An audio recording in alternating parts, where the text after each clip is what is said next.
আমাদের দলের একটাই নাম, মমতা বন্দ্যোপাধ্যায়, মমতা বন্দ্যোপাধ্যায় আর মমতা বন্দ্যোপাধ্যায়।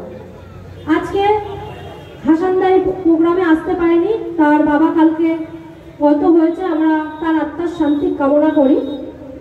আজকে এই রক্তদান শিবিরে ইতিমধ্যে 40 জন ক্রস করে গেছে রক্তদাতা,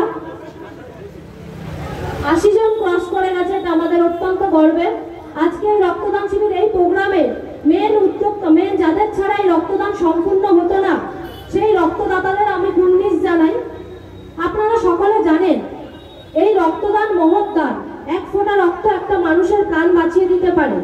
তাই আমাদের নেত্রী মমতা বন্দ্যোপাধ্যায় আমাদেরকে বলেছে যে দিকে দিকে রক্তদান করো, মানুষের পাশে থাকো, মানুষের জন্য কাজ করো। আমাদের নেতা অভিষেক বন্দ্যোপাধ্যায় আমাদের শিখিয়েছেন সবসময় মানুষের জন্য করো, মানুষের জন্য লড়ো, 24 ঘন্টা 365 দিন মানুষের পাশে থাকো।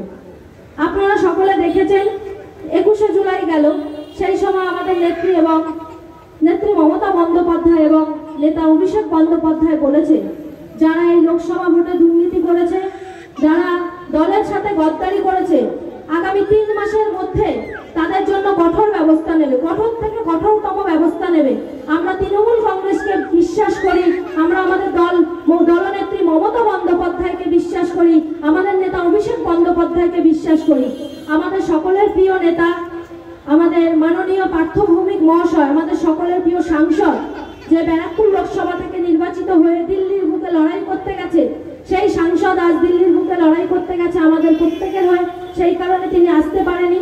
আমাদের বিধানসভার বিধায়ক রফিকুর রহমান মহাশয়, তার হয়তো ব্যস্ততার কারণে তিনি এখনো এসে উঠতে পারেননি, হয়তো কিছুক্ষণের মধ্যে এসে উপস্থিত হবেন, আর কিছুক্ষণের মধ্যে এসে উপস্থিত হবেন আমাদের তৃণমূল যুব কংগ্রেসের জেলা সভাপতি দমদম ব্যারাকপুরের আমাদের অত্যন্ত প্রিয় দেবরাজ চক্রবর্তী মহাশয় এবং জগদ্দলের বিধায়ক সোমনাথ শ্যাম মহাশয়। তাই আমরা বলবো আপনারা দিকে দিকে রক্তদান করুন, কিন্তু ছাড় হবে না। আমাদের তৃণমূল কংগ্রেস দল এখন প্রতিষ্ঠিত দল, আগামী দিনে এই দল দিল্লির বুকে লড়াই করতে এগিয়ে যাবে, নেত্রী মমতা বন্দ্যোপাধ্যায়কে সামনে রেখে আমরা এগিয়ে যাব।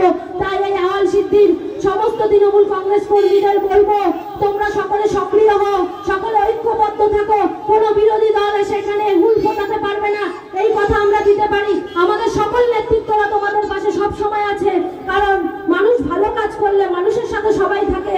আর যেখানে দলীয় পতাকা থাকবে সেখানে আমরা প্রত্যেককে সর্বসময় সেখানে উপস্থিত হব, যেখানে সমাজসেবামূলক কাজ হবে সেখানে আমরা সবসময় মানুষের কাছে যাব, কারণ আমার নেত্রী মমতা বন্দ্যোপাধ্যায় এবং অভিষেক বন্দ্যোপাধ্যায় সবসময় মানুষের পাশে থাকতে শিখিয়েছে। তাই তোমরা সকলে ঐক্যবদ্ধ হয়ে মানুষের পাশে থাকো, কেউ ভয় পেও না, কোনো ভয় পাওয়ার জায়গা নেই, কারণ আমাদের তৃণমূল কংগ্রেসের নেত্রীর নাম মমতা বন্দ্যোপাধ্যায় এবং আমাদের নেতার নাম অভিষেক বন্দ্যোপাধ্যায়, আমাদের পার্থ ভৌমিক মহাশয় আছেন, আমাদের বিধায়ক সাহেব আছেন, দেবরাজ চক্রবর্তী দাদার মতো নেতৃত্বরা আছে, যারা সবসময় মানুষের পাশে থাকবে, মানুষের জন্য লড়াই করবে। তাই তোমাদের ভয় পাওয়ার কোনো জায়গা নেই। আর আগামী দিনে বিরোধীরা এখানে হুল ফোটাতে পারবে না। যারা বিরোধী রাজনীতি করেছে, দলের সাথে গদ্দারি করেছে, দল তাদের ব্যবস্থা নেবে, এইটুকু কথা আমরা দিতে পারি, কারণ আমরা মমতা বন্দ্যোপাধ্যায় এবং অভিষেক বন্দ্যোপাধ্যায়ের কথাকে বিশ্বাস করি, আমরা তৃণমূল কংগ্রেসকে বিশ্বাস করি। তাই আগামী দিনে সকলে ঐক্যবদ্ধ হয়ে এই প্রোগ্রাম যাতে আরো বৃহত্তর আকারে প্রতিষ্ঠা পায় সেই চেষ্টা করব। এই কথা বলে আমি আমার ছোট্ট বক্তব্য শেষ করলাম। জয় হিন্দ, জয় বাংলা, মমতা বন্দ্যোপাধ্যায় জিন্দাবাদ।